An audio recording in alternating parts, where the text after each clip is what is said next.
استوقفني تصريح هام جدا يجب أن أعلق عليه.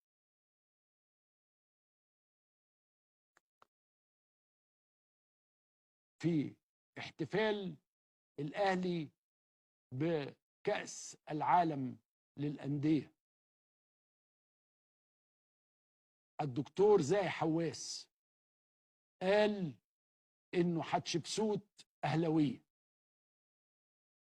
أنا عايز أقول له إن أحمس كان زملكاويا، ويجب أن تنظر إلى المخطوطات والبرديات في المتحف المصري، ستجده يرتدي بدلة الحرب أم خطين. أحمس كان أهلاوي. محمد علي اللي حكم مصر سنة 1805 لغاية سنة 1840 كان زملكاوي. الخديوي إسماعيل رائد نهضة مصر كان زملكاوي. أحمد عرابي كان زملكاوي.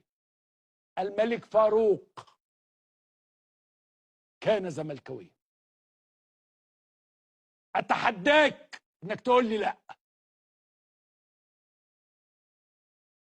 إذا كانت حتشبسوت أهلاوية فكل هؤلاء، الزعيم مصطفى كامل، كل هؤلاء كانوا يشجعون الزمالك.